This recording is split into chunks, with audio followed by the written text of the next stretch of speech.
na wewe pia unaweza kufanya hivyo. Inawezekana, ndio. Ni moja kati ya wasanii wakubwa East Africa kwa sasa. Inawezekana. Tatizo ilikuwa ni kwamba mimi nimeanza career solo nyuma. Haingewezekana kwa sababu nilikuwa natumika na GDA. Okay. Okay. Lakini pengine hivi nimeanza career solo, ile nadhani inaweza kuwa tegemeo kesho. Labda. Okay, yote inawezekana. Kwa safari zako hizi ambazo umekuja hapa kufanya tour media na media fulani na hapa leo tuko le Message du Peuple, tayari tumeshamalizana huko kupitia kipindi chetu Celebrate ambao ni ya Shade TV. Hebu tuambie, umegundua nini kwa sekta ya music hapa nyumbani toka ulipotoka na hivi umerudi? Hapa kwetu nimeona kwamba mziki wa hapa zaidi kwenye mziki. Ni kama wa zamani unakuwa umepanda kidogo kuzidi wa leo. Okay. Na hiyo imetokana na watu ambao wanasupport. Good. Watu ambao wanasupport hawapo. Hakuna support sana hapa, na inafanya wale wote walikuwa wanajua mziki sana zamani wameenda tafuta maisha na kufanya mziki kwenye fasi zingine, nchi zingine, na ile imeua. Unakuta new generation iko natumika na naweza kujiepusha sana kuwaongelea vibaya. Lakini nao wanatumika kidogo, wako wanazidi kutumika. Lakini wa zamani kulikuwa wengi ambao walikuwa wanajua na walikuwa vizuri kwenye mziki, ila kutokana na maisha na jinsi haikamati hapa wameenda na imeua. Hiyo imeua kabisa. Ila ile ndio remarque moi nimeona kwanza. Okay. David, kunaonekana kutokuwa karibu sana labda na wasanii wa hapa nyumbani.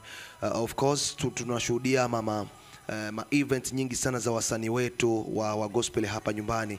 Bwana Kampe Samuel alifanya concert na hivi anaandaa nyingine tarehe 8 za mwezi wa 6 hapa, na pia kuna Bruce ambaye ameshaandaa concert, lakini kuna concert nyingi ambazo za wasanii wetu wa gospel ambao hatujakutana nawe kupitia concert hizo. Vipi, uone kama unaendelea kufifilisha jina yako hapa nyumbani? Kutokana na hiyo naweza kujibu kwamba inatokana na mwaliko. Unajua watu wakikualika, okay, unaweza kufika, na wale wote naongea nao vizuri. Mimi niko vizuri na wote.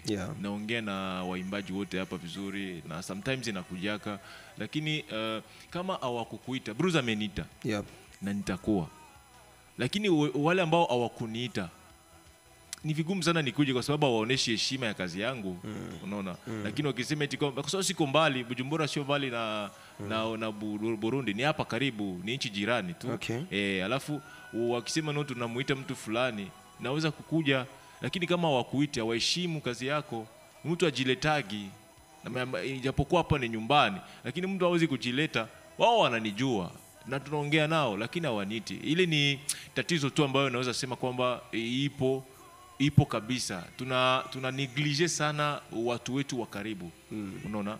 Tuna neglige watu wetu wa karibu, tunashapukia sana watu wa nje, na hiyo inaita ma complexe d'infériorité. Unaona?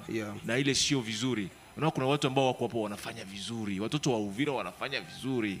Kama ni manyimbo unaangalia, kama ni 2 3 unaangalia na video, tunatumika kabisa, tunajitahidi. Lakini wakati wanataka kufanya vitu, unaona, wanashindwa kusupport wa karibu, kwa sababu nabii ana heshima kwao. Unaona? Kwa sababu wanaona kama huyu tumuite kwa nini? Unaona, wanafanya vitu hivyo. Ila wengine nimeremarke kitu moja, wengine wanaogopa. Kwa sababu wanaona kama nikimuita pengine tutifo tumulipie, budget itakuwa kubwa. Wengine wanaogopa hiyo, na Bruce ameniita nitajilipia mwenyewe.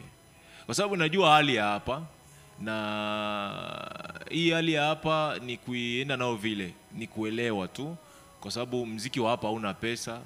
Hakuna pesa. Tuko tunajitahidi tu. Alafu nikiona mtu ananiita hivyo, akinialika